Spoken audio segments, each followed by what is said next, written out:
Hello friends, எல்லாருக்கும் வணக்கம். Welcome back to my channel Meenas lifestyle. இன்னைக்கு நம்ம சேனல்ல வந்து பாத்தீங்கன்னா ஒரு full day vlog வீடியோ தான் பார்க்க போறீங்க. இந்த vlog வந்து என்னைக்கு எடுத்ததுன்னு பாத்தீங்கன்னா என்னோட வெட்டிங் anniversary அன்னைக்கு எடுத்தது. அதுக்கு முன்னாடி அன்னைக்கு first day நைட்டே வந்து நான் கேக் prepare பண்ணியிருந்தேன். அந்த clips ஆட் பண்ணிருக்கேன். கேக் வந்து ரொம்பவே டேஸ்டா இருந்தது. கண்டிப்பா நீங்களும் வந்து ட்ரை பண்ணி பாருங்க. ஃபர்ஸ்ட் வந்து இந்த கேக் எப்படி ரெடி பண்ணா அப்படின்றதை நான் காமிச்சிடுறேன். இந்த கேக் ரெடி பண்ணுறதுக்கு வந்து பார்த்தீங்கன்னா நான் 1 கப் அளவுக்கு மைதா மாவு எடுத்திருக்கேன். ஃபஸ்ட்டு இந்த மைதா மாவு மற்ற எல்லா ட்ரை இன்க்ரீடியன்ஸும் இந்த மாதிரி சலிச்சிட்டு சேர்த்துக்கலாம். இது வந்து 240 ml கப்பு. இது வந்து சேர்த்துக்கலாம். இப்போ இது கூடவே 2 டீஸ்பூன் அளவுக்கு நான் பேக்கிங் பவுடர் சேர்த்துக்கிறேன். பேக்கிங் பவுடர் வேறு, பேக்கிங் சோடா வேறு. ஸோ ரெண்டும் வந்து நிறைய டைம் நான் கேக் வீடியோ போடும்போதெல்லாம் வந்து நிறைய பேர் வந்து கன்ஃபியூஸ் பண்ணிக்கிறீங்க. அதனால தான் சொல்கிறேன். அடுத்ததாக வந்து 1/2 டீஸ்பூன் அளவுக்கு பேக்கிங் சோடா சேர்க்குறேன். இது வந்து சோடா உப்பு, நம்ம வந்து சமையலுக்கு பயன்படுத்துவோம்ல அந்த சோடா உப்பு. அடுத்ததாக இது கூட வந்து பார்த்திங்கன்னா கொக்கோ பவுடர் சேர்க்க போகிறேன். இது வந்து டேபிள் ஸ்பூன் கணக்கில் சேர்க்குறேன். 2 டேபிள் ஸ்பூன் அளவுக்கு கொக்கோ பவுடர் சேர்த்துக்கிறேன். நீங்கள் வந்து 3 டேபிள் ஸ்பூன் அளவு கூட சேர்த்துக்கலாம். ஒரு மைல்டான சாக்லேட் ஃப்ளேவருக்கு 2 டேபிள் ஸ்பூன் அளவு வந்து போதும். உங்களுக்கு தேவைப்படுது அப்படின்னா இன்னொரு ஸ்பூன் எக்ஸ்ட்ரா கூட நீங்கள் சேர்த்துக்கலாம். இப்போது ட்ரை இன்க்ரீடியன்ஸ் எல்லாமே நம்ம எடுத்துட்டோம். இதை ஃபஸ்ட்டு வந்து சலிச்சு எடுத்து வச்சுக்கலாம். இந்த ட்ரை இன்க்ரீடியன்ஸ் எல்லாமே ஃபஸ்ட்டு சலிச்சிட்டு ரெடி பண்ணி எடுத்து வச்சுட்டு அதுக்கப்புறமா வெட் இன்க்ரீடியன்ஸ் எல்லாம் மிக்ஸ் பண்ணிவிட்டு அது கூட இதை சேர்க்கும் போது கேக் வந்து ரொம்ப சூப்பராக வரும். உங்களுக்குமே வந்து ஈஸியாக புரியும். ஸோ இந்த மாதிரி நம்ம சலிச்சிட்டு செய்யும் போது ஒன்றோட ஒன்று வந்து நல்லா மிக்ஸ் ஆகி வரும். அதே சமயத்தில் கேக்குமே வந்து பார்த்திங்கன்னா நம்மளுக்கு நல்லா சாஃப்டாக வரும். நீங்கள் ஒரு டைமுக்கு 2 டைம் கூட வந்து பார்த்திங்கன்னா நல்லா வந்து சலிச்சு எடுத்துக்கலாம்.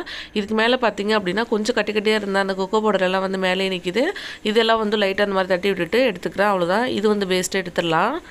இப்போ வந்து நம்மளுக்கு ரெடியாக இருக்குது ட்ரை இன்க்ரீடியன்ஸ் எல்லாமே. இதை வந்து ஒரு தடவை நான் மிக்ஸ் பண்ணிக்க போகிறேன். இந்த மாதிரி வந்து ஸ்பாட்சில் வச்சு ஒரு தடவை மிக்ஸ் பண்ணி விட்டுக்கிறேன். அவ்வளோதான். இப்போ ட்ரை இன்க்ரீடியன்ஸ் எல்லாமே ரெடியாக இருக்குது. இது ஒரு ஓரமாக எடுத்து வச்சிடலாம். அடுத்ததாக வந்து வெட் இன்க்ரீடியன்ஸ் வந்து என்னென்ன ரெடி பண்ணணும் அப்படின்றத நான் காமிக்கிறேன். இதுக்கு வந்து பார்த்திங்கன்னா அந்த இந்த மாவளவுக்கு கேக் செய்கிறதுக்கு நான் 4 முட்டை எடுத்திருக்கேன். முட்டை வந்து பார்த்திங்கன்னா ஃப்ரிட்ஜில் இருந்து எடுத்துகிட்டு டேரெக்டாக யூஸ் பண்ணக்கூடாது. ரூம் டெம்பரேச்சரில் இருக்க முட்டை வந்து யூஸ் பண்ணணும். நானுமே வந்து மறந்து ஃப்ரிட்ஜில் தான் வச்சுருந்தேன். இது செய்கிறதுக்கு ஒரு 4 மணி நேரத்துக்கு முன்னாடி தான் எடுத்து வெளியில் வச்சுருந்தேன். ஸோ மறக்காமல் வெளியில் எடுத்து முட்டை வச்சுருங்க. அதுக்கப்புறமா அந்த முட்டையை வந்து யூஸ் பண்ணிக்கோங்க. ஸோ ஃப்ரிட்ஜிலேருந்து எடுத்த முட்டையை வந்து டேரெக்டாக யூஸ் பண்ணும்போது நம்மளுக்கு வந்து நல்லா வந்து ஃப்ளஃபியாக வராது. இந்த மாதிரி வந்து நல்லா நிறைய பொங்கி வராது. ஸோ அதனால் வந்து ரூம் டெம்பரேச்சரில் வச்சு எடுத்துக்கோங்க. நீங்கள் வந்து ஃப்ரிட்ஜில் வச்சு எடுத்தீங்க அப்படின்னா எவ்வளோ தான் பீட் பண்ணாலும் அதுலேருந்து வரவே வராது. அதே ஸ்டேஜில் அப்படியே இருக்கும் நம்மளுக்கு.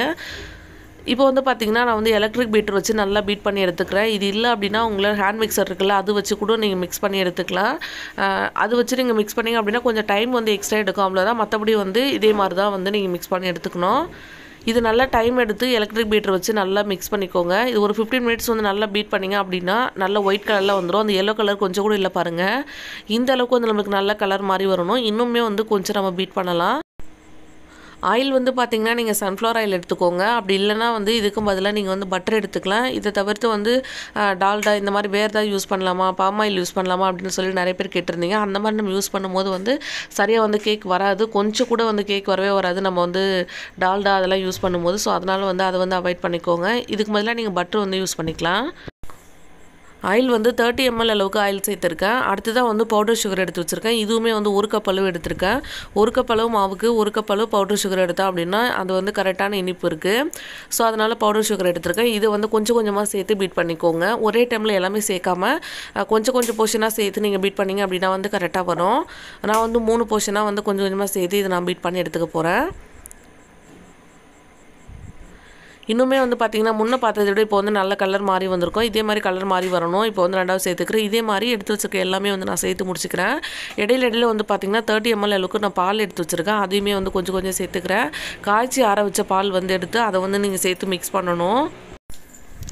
ஸோ இதே மாதிரி வந்து ரெண்டுமே மாற்றி வந்து சேர்த்து நான் நல்லா வந்து பீட் பண்ணி எடுத்துக்கிட்டேன். இப்போ வந்து நம்மளுக்கு ரெடியாக இருக்குது. அடுத்ததாக வந்து பார்த்திங்கன்னா நம்ம ஆல்ரெடி மிக்ஸ் பண்ணி வச்சுருந்த ட்ரை இன்க்ரீடியன்ஸ் எல்லாமே கொஞ்சம் கொஞ்சமாக இதில் சேர்த்து மிக்ஸ் பண்ணிக்கலாம். இதுவுமே வந்து பார்த்திங்கன்னா ஒரே டைமில் சேர்க்காம கொஞ்சம் கொஞ்சமாக வந்து சேர்த்துக்கோங்க. ஸோ இதுக்கப்புறம் வந்து ட்ரை இன்க்ரீடியன்ஸ் மிக்ஸ் பண்ணும்போது வந்து எலக்ட்ரிக் பீட்டர் வந்து யூஸ் பண்ணணும் அப்படின்னு அவசியம் இல்லை. இதுக்கும் பதிலாக வந்து ஹேண்ட் மிக்சரில் வந்து ஸ்பாச்சுலா ஏதாவது வந்து வச்சு நீங்கள் மிக்ஸ் பண்ணிக்கலாம். இதே மாதிரி நான் வந்து இது கூட வந்து கொஞ்சம் கொஞ்சமாக சேர்த்து அப்படி மிக்ஸ் பண்ணிக்க போகிறேன். இது ஹேண்டில் பண்ணுறது கஷ்டமாக இருக்குது அப்படின்னா நீங்கள் அந்த மாதிரி வந்து மிக்ஸ் பண்ணிக்கோங்க. அது வந்து மிக்ஸ் பண்ணுறது வந்து பார்த்திங்கன்னா ஸ்லோவாக மிக்ஸ் பண்ண முடியும். ஸோ அதனால் அது மாதிரி யூஸ் பண்ணிக்கலாம். நான் வந்து இது கூடவே வந்து கொஞ்சம் கொஞ்சமாக சேர்த்து அப்படியே வந்து மிக்ஸ் பண்ணி எடுத்துக்க போகிறேன்.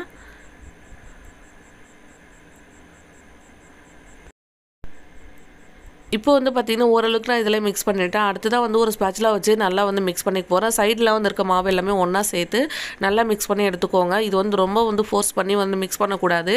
லைட்டாக வந்து மிக்ஸ் பண்ணி எடுத்துக்கோங்க. முடிஞ்சால் வந்து கட் அண்ட் ஃபோல்ட் மெத்தடில் வந்து நீங்கள் மிக்ஸ் பண்ணிங்க அப்படின்னா இதெல்லாம் உடஞ்சி போகாமல் இந்த முட்டையோட ஸ்பாபினஸ் வந்து உடஞ்சி போகாமல் நம்மளுக்கு அப்படியே கிடைக்கும். ஸோ அதனால் வந்து ஸ்லோவாக வந்து இது மிக்ஸ் பண்ணி எடுத்துக்கலாம். இப்போ இது எல்லாமே ஒன்றோட ஒன்று நல்லா மிக்ஸ் பண்ணி வந்ததுக்கப்புறமா நம்மளுக்கு வந்து பேட்டர் ரெடி ஆகிடுச்சு. அடுத்ததாக வந்து பார்த்திங்கன்னா இதை வந்து நம்ம பேக் பண்ணி எடுக்க வேண்டியது தான். இன்றைக்கி வந்து கடையில் வச்சு நான் பேக் பண்ண போகிறேன். இதுக்கு முன்னாடி வந்து குக்கரில் எப்படி பேக் பண்ணுறது அப்படின்னு நிறைய வீடியோ வந்து போட்டிருக்கேன். அந்த மாதிரி கூட நீங்கள் ட்ரை பண்ணி பார்க்கலாம். எந்த மெத்தடில் ஒன்றாலும் நீங்கள் வந்து பேக் பண்ணி எடுத்துக்கலாம். குறைஞ்சது வந்து பார்த்திங்கன்னா ஒரு 40 மினிட்ஸ் வந்து அது அடிக்கடி ஓப்பன் பண்ணி பார்க்காம நீங்கள் பேக் பண்ணிங்க அப்படின்னா சரியாக வந்துடும். அதுக்கப்புறம் ஒரு டைம் வந்து ஓப்பன் பண்ணி பாருங்கள். வெந்துருச்சு அப்படின்னா அதோட ஸ்டாப் பண்ணிக்கலாம். அப்படி இல்லை அப்படின்னா இன்னும் வந்து 10 நிமிஷம் எக்ஸ்ட்ரா வச்சிங்க அப்படின்னா சரியாக வந்து கிடச்சிரும். இப்போ இதை பேக் பண்ணுறதுக்காக இந்த மாதிரி ஒரு பாத்திரம் எடுத்துருக்கேன். இதில் கொஞ்சமாக ஆயில் சேர்த்துட்டு இது வந்து நல்லா ப்ரஷ் பண்ணி எடுத்துக்கலாம். இதுவுமே வந்து பார்த்திங்கன்னா ஆயிலுக்கு பதிலாக நீங்கள் பட்டர் கூட சேர்த்துட்டு ப்ரஷ் பண்ணிக்கலாம். இது ஒரு ப்ரஷ் வச்சு நல்லா வந்து எல்லா சைடும் எண்ணெய் படுற மாதிரி நல்லா வந்து ப்ரஷ் பண்ணி எடுத்துக்கோங்க. தேவைப்பட்டால் கொஞ்சமாக மைதா மாவு சேர்த்து கூட நீங்கள் டஸ்ட் பண்ணி எடுத்துக்கலாம். நான் வந்து அது மாதிரி டஸ்ட் பண்ணாமல் ஆயில் மட்டும் நான் அப்ளை பண்ணி விட்டுறேன். அவ்வளோதான், அப்ளை பண்ணியாச்சு. இப்போ எடுத்து வச்சுருக்க பேட்டர் வந்து அதில் சேர்த்துட்டு இது வந்து பேக் பண்ண போகிறேன். இது வந்து பார்த்திங்கன்னா ரொம்ப இப்போவுமே வந்து மிக்ஸ் பண்ணாமல் லைட்டாக வந்து இது அப்படியே சேர்த்துக்கோங்க. சேர்த்ததுக்கப்புறமா ஒரு தடவை நல்லா டேப் பண்ணி விட்டுக்கோங்க. இது உள்ளே இருக்க பபிள்ஸ் எல்லாம் வெளியே வந்ததுக்கப்புறமா வந்து நீங்கள் பேக் பண்ணிங்க அப்படின்னா கரெக்டாக இருக்கும். இப்போ வந்து நம்ம இது நல்லா வெந்து வர்றதுக்கு முன்னாடியே வந்து அப்பப்போ ஓப்பன் பண்ணி பார்த்துட்டே இருந்தோம் அப்படின்னா கேக் வந்து பார்த்திங்கன்னா நடுவில் வந்து குழி விடுற மாதிரி இருக்கும். ஸோ அது மாதிரி வந்து வரக்கூடாது அப்படின்னா இடையில வந்து ஓப்பன் பண்ணி பார்க்காதீங்க.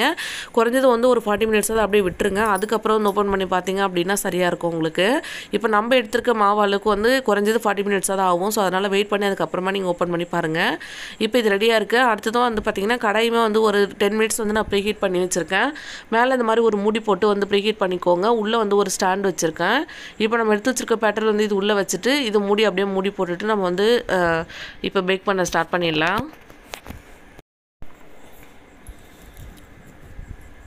அவ்வளோதான் உள்ளே வச்சாச்சு. மறுபடியும் வந்து நான் மூடி போட்டுறேன். இது வந்து இந்த மூடி வந்து வெயிட் கொஞ்சம் கம்மியாக இருக்கிறதால மேலே வந்து இஞ்சி பூண்டு இடிக்கிற கல் வந்து நான் கவித்து வச்சுருக்கேன். ஸோ வந்து கடாய் வந்து ரொம்ப வெயிட்டான மூடி இருக்குது அப்படின்னா நீங்கள் அப்படியே வந்து மூடி போட்டுடலாம். அப்படி இல்லை அப்படின்னா இந்த மாதிரி வெயிட் ஏதாவது மேலே வச்சுக்கோங்க. ஸோ சரியாக 40 மினிட்ஸில் வந்து எனக்கு கேக் சூப்பராக ரெடி ஆகிடுச்சு. இந்த கேக் ரெடி ஆனதுக்கப்புறமா வந்து நான் வீடியோ எடுக்கிறது மறந்துட்டேன். ரொம்ப வந்து லேட் நைட் ஆகிடுச்சு. அதனாலக்கப்புறம் மறந்துடுச்சு எனக்கு. அதுக்கப்புறம் வந்து பார்த்திங்கன்னா நான் விப்பிங் க்ரீம் ரெடி பண்ண ஸ்டார்ட் பண்ணிவிட்டேன். விப்போ ஸ்டார் அப்படின்னு சொல்லி ஒரு விப்பிங் க்ரீம் யூஸ் பண்ணேன். ரொம்பவே டேஸ்ட் சூப்பராக இருந்தது. ஒரு கப் அளவு க்ரீம் எடுத்துகிட்டு நான் வந்து கூட ஐசிங் சுகர் சேர்த்து வந்து பீட் பண்ணிகிட்ருக்கேன். நான் பீட் பண்ணதுக்கப்புறமா உங்களுக்கு அதை காமிக்கிறேன் பாருங்கள் எந்த அளவுக்கு சூப்பராக வந்திருக்கு அப்படின்னு சொல்லிட்டு. டேஸ்ட்டுமே வந்து ரொம்ப நல்லா இருந்தது. அதுக்கப்புறமா எனக்கு தெரிஞ்ச அளவுக்கு வந்து மேலே அப்படியே வந்து அப்ளை பண்ணதுக்கப்புறமா மேலே சும்மா சின்னதாக ஒரு டெக்கரேஷன் பண்ணேன். அதுவுமே வந்து அந்தளவுக்கு வந்து சூப்பராக பர்ஃபெக்டாக பண்ணலை. எனக்கு வந்து தெரிஞ்ச அளவுக்கு பண்ணியிருந்தேன். ஆனால் டேஸ்ட் வைஸ் பார்த்திங்கன்னா ரொம்பவே சூப்பராக இருந்தது. இந்த மாதிரி தான் வந்து ஃபைனலாக வந்து ரெடி பண்ணியிருந்தேன். இது ஓவரால் இதை ரெடி பண்ணி முடிக்கிறதுக்கு வந்து நைட்டு வந்து 12 o'clock மேலே ஆகிடுச்சு. ஸோ அதனால தான் வந்து நான் வீடியோ வந்து ஃபுல்லாக எடுக்கிறதுக்கு மறந்துட்டேன். ரெடி பண்ணி வச்சாச்சு. அதுக்கப்புறம் மறுநாள் காலையிலேருந்து காமிக்கிறேன். ஸோ இப்போ பார்க்குறது வந்து பார்த்திங்கன்னா மறுநாள் காலையில் எடுத்தது. மறுநாள் காலையில் 7 o'clock போல் வந்து பார்த்திங்கன்னா நான் ரெடி ஆகிட்டு கீழே வந்து ஹவுஸ் ஓனர் வீட்டில் வந்து சின்னதாக பால் காய்ச்சிற ஃபங்க்ஷன் இருந்தது. அங்கே போயிட்டு வரதுக்காக கிளம்பிட்டு போயிட்டு பார்த்துட்டு வந்துட்டு அதுக்கப்புறமா வந்து உங்களை பார்க்குறேன். அங்கே போனதுக்கப்புறமா நான் வீடியோ வந்து எடுக்கல. ஸோ அவங்களுக்கு வந்து டிஸ்டர்பன்ஸாக இருக்கும் அப்படின்றதுக்காக நான் மொபைல் எடுத்துகிட்டு போயிட்டு வந்துட்டு அதுக்கப்புறமா வந்து உங்களை பார்க்குறேன். இப்போ வந்து பார்த்திங்கன்னா நான் போயிட்டு வந்ததுக்கு அப்புறமா வந்து பாப்பாவுக்காக தோசை செஞ்சுட்டு இருந்தேன். பாப்பா நான் போகும்போதே வந்து எழுந்துட்டா. அதுக்கப்புறம் வந்து தோசை செஞ்சுட்டு இருந்தேன். நான் ஃபைனலாக வந்து தோசை ரெடி பண்ணிகிட்டு இருக்கும்போதே அவங்களே வந்து சாப்பாடு எல்லாம் மார்னிங் வந்து டிஃபன் ரெடி பண்ணிட்டாங்க.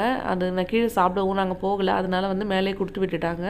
ஹோட்டலில் வந்து ஆர்டர் பண்ணியிருந்தாங்க. பொங்கல், பூரி, இட்லி அதெல்லாம் வந்து சேர்த்து கொடுத்து விட்டுருந்தாங்க.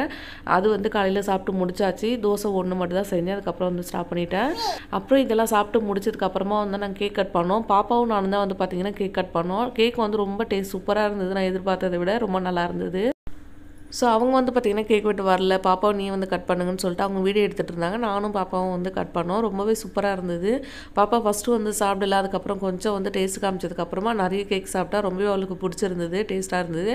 அதுவே வந்து பார்த்திங்கன்னா ரொம்ப ஹாப்பியாக இருந்தது எனக்கு. அப்புறம் கேக்கெல்லாம் வெட்டி நம்ம கீழே எல்லாருக்கும் தெரிஞ்சவங்களுக்கு எல்லாருக்கும் வந்து கொடுத்து முடிச்சுட்டு அதுக்கப்புறமா தான் வந்து பார்த்திங்கன்னா நாங்கள் சாப்பிட்டோம். அப்புறம் வந்து பார்த்திங்கன்னா நான் வந்து ஒரு சின்னதாக வந்து ப்ரெசென்ட் பண்ணலாம் அப்படின்றதுக்காக 2 ஃபோட்டோ ஃப்ரேம் வந்து ரெடி பண்ணியிருந்தேன். அதுவுமே உங்களுக்கு காமிக்கிறேன். அதில் வந்து பார்த்திங்கன்னா இந்த ஃப்ரேம் வந்து ஒன்று. இந்த ஃப்ரேமில் இருக்க ஃபோட்டோ வந்து பார்த்திங்கன்னா கையால் வரைஞ்சது. இது வந்து அரவிந்தன்னு ஒருத்தவங்க அவருடைய ஸ்டூடெண்ட் வந்து வரைஞ்சி கொடுத்தது.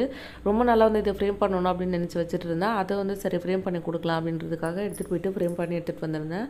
அப்புறம் வந்து பார்த்திங்கன்னா இன்னொன்று நானும் மதி அவங்க அப்பா 3 பேர் இருக்க மாதிரியான ஒரு ஃபோட்டோ அது பாப்பா வச்சுருக்கா பாருங்கள். இந்த ஃபோட்டோ ஃப்ரேம் பண்ணி கொடுத்தேன். ஃபைனலாக இதெல்லாம் முடிஞ்சதுக்கப்புறமா வந்து நான் கோயிலுக்கு போகிறதுக்காக கிளம்பி வந்துட்டேன். ஃபஸ்ட்டு வந்து காலையில் கோயில் போகிறதுக்காக தான் வந்து நான் ரெடியானேன்.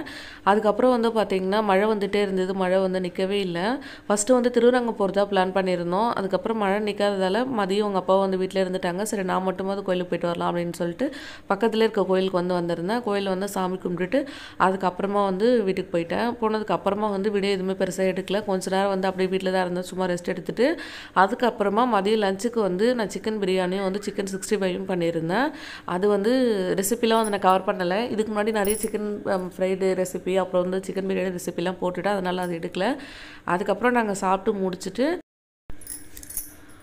2 o'clock போல் வந்து பார்த்திங்கன்னா பக்கத்தில் ஒரு தேட்டர் இருக்குது. அந்த தேட்டருக்கு அண்ணாத்த படம் பார்க்கலாம் அப்படின்னு சொல்லிட்டு வந்தாச்சு. படம் பார்க்க வந்ததுக்கப்புறம் வந்து பார்த்திங்கன்னா கொஞ்சம் லைட்டாக தூறல் போட்டுகிட்டே தான் இருந்தது. ஃபுல் டே வந்து மழை இருந்துகிட்டே இருந்தது. அதனால் வந்து பெருசாக வெளியில் எங்கேயுமே வந்து போகவே முடியல. ரொம்ப வெயிட் பண்ணி 2 o'clock அப்புறம் லைட்டாக தூறல் போடுறது நின்றுச்சு. அதுக்கப்புறமா தான் வந்து பார்த்திங்கன்னா சரி படத்துக்காவது போகலாம் அப்படின்னு சொல்லிட்டு இங்கே கிளம்பி வந்திருந்தோம். அங்கே வந்து ஒரு சில ஃபோட்டோஸும் வந்து கொஞ்சம் எடுத்துருந்தேன். அப்புறம் வந்து படம் பார்க்க போயாச்சு. ஃபைனலாக படம் வந்து ஓரளவுக்கு நல்லா தான் இருந்தது. ஓகே. படம் பார்க்கும்போது வந்து பார்த்திங்கன்னா மதியம் வந்து ஒரு 1/2 hour போல் வந்து ஓரளவுக்கு உட்காந்து படம் பார்த்துட்டு இருந்தா. அதுக்கப்புறம் அவளுக்கு ரொம்ப போர் அடிச்சிருச்சு. ரொம்ப சேட்டை பண்ண ஆரம்பிச்சிட்டா. சமாளிக்கிறதே வந்து ரொம்ப கஷ்டமாயிடுச்சு. இருந்தாலுமே வந்து கொஞ்சம் என்ஜாய் பண்ணி படம் பார்த்தோம். இதுக்கு முன்னாடி பார்க்குற அளவுக்கு வந்து தனியாக வந்து என்ஜாய் பண்ணி பார்க்குற அளவுக்கு படம்லாம் என்ஜாய் பண்ணி பார்க்க முடியல. மதி கூட வந்து ஜாலியாக நான் என்ஜாய் பண்ணேன். நல்லா விளையாடிட்டு இருந்தேன்.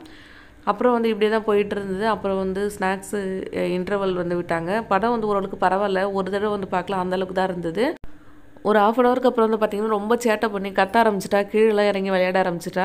அவளுக்கு வந்து இருட்டாக இருந்தது வந்து மேபி பிடிக்கல போல். நான் வந்து பாப்பா பிறந்ததுக்கு அப்புறமா வந்து தேட்டர் கூட்டிகிட்டு வரவே இல்லை. அதுக்கு முன்னாடி வந்து பார்த்தது தான். ஸோ அது எப்படி இருக்கும் இவளுக்குமே அந்த எக்ஸ்பீரியன்ஸ் எப்படி இருக்கும் பார்க்கலான்னு கூட்டிகிட்டு வந்தால் மேபி வந்து அவளுக்கு அது பிடிக்கல போல். அப்புறம் வந்து இன்டர்வலில் வெளியில் வந்துட்டு சிப்ஸு லேஸ் அதெல்லாம் கொஞ்சம் நேரம் வாங்கி கொடுத்து அப்படி கொஞ்சம் காம் டவுன் ஆகிட்டா. அதுக்கப்புறமா மறுபடியும் கூட்டிகிட்டு போயிட்டு வந்து படம் பார்த்து முடிச்சாச்சு. எப்படியோ ரொம்ப வந்து சேட்டை பண்ணிட்டு தான் இருந்தார். அப்புறம் இன்டர்வலுக்கு அப்புறம் ஓரளவுக்கு பரவாயில்ல ஸ்நாக்ஸ் அதெல்லாம் கொடுத்து அப்படியே சமாளிச்சிட்டேன். போகும்போதே வந்து பார்த்திங்கன்னா பாப்பாவுக்கு பால் எல்லாம் ரெடி பண்ணி எடுத்துகிட்டு போய் தான் இருந்தேன் நான். நடுவில் வந்து கொஞ்சம் பால் எல்லாம் குடிச்சிட்டு அப்படியே கொஞ்சம் நேரம் உட்காந்து அப்படியே முடிச்சுட்டு வந்துட்டோம். அதுக்கப்புறம் வந்து பார்த்திங்கன்னா நாங்கள் வீட்டுக்கு வரதுக்கு முன்னாடி எங்கள் அம்மாவும் தம்பியும் வந்து எங்களுக்காக வெயிட் பண்ணிகிட்டு இருந்தாங்க. அம்மா வந்து எங்கள் 2 பேருக்கு ட்ரெஸ் வாங்கிட்டு வந்திருந்தாங்க. இந்த ட்ரெஸ்ஸு இதுதான் வந்து பார்த்திங்கன்னா அவருக்கு வாங்கிட்டு வந்தாங்க. வேஸ்ட்டியும் ஷர்ட்டும் வாங்கிட்டு வந்திருந்தாங்க. வர்ணாவிலேருந்து ரொம்பவே நல்லா இருந்தது ப்ளூ கலர் ஷர்ட்டு. அடுத்ததான் வந்து பார்த்திங்கன்னா எனக்கு வந்து ஒரு சாரீ எடுத்துகிட்டு வந்திருந்தாங்க. இதே கலரில் வந்து பார்த்திங்கன்னா இதோட 4வது சாரீ நான் எடுத்துட்டேன். மறுபடியும் இதே கலர் தெரியாமல் வந்து எடுத்துகிட்டு வந்துடுறோம். நான் வந்து ஒரு நாள் நைட்டு அர்ஜென்ட்டில் வந்து ஒரு சாரீ எடுத்துகிட்டு வந்துட்டேன். இப்போ பாப்பாவுக்கு மொட்டை போடும்போது இதே கலர் சாரீ தான். இப்போது மறுபடியும் அம்மா எடுத்துகிட்டு வந்துட்டாங்க. நான் சொல்லும்போது கொஞ்சம் ஃபீல் பண்ணாங்க.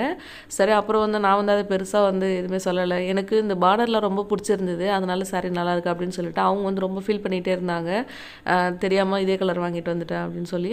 இருந்தாலுமே வந்து இதுவுமே ஒரு டிஃப்ரெண்ட்டாக நல்லா தான் இருந்தது. சரி ஒரே நாளில் யூஸ் பண்ண போகிறோம் அப்படின்னு சொல்லிட்டு சரின்னு சொல்லி இதே எடுத்துக்கிட்டேன். ஸோ அப்புறம் வந்து எக்ஸ்சேஞ்ச் பண்ண போனோம் அப்படின்னா அவங்க வந்து ஃபீல் பண்ணுவாங்களே அப்படின்னு சொல்லிட்டு இந்த சாரியை வந்து எடுத்துக்கிட்டேன். எல்லாம் வந்து ஒரே நாளில் யூஸ் பண்ண போகிறோம். வேறு மாதிரி வந்து ப்ளவுஸ் வந்து ரெடி பண்ணிக்கலாம் அப்படின்னு சொல்லி விட்டாச்சு. அப்படியே வந்து இந்த டே வந்து போயிடுச்சு. ஒரு 1/2 மணி நேரம் தான் இருந்திருப்பாங்க. அதுக்கப்புறம் வந்து அம்மா கிளம்பி போயிட்டாங்க. இப்படி தான் வந்து எங்களுக்கு இந்த டே வந்து போச்சு.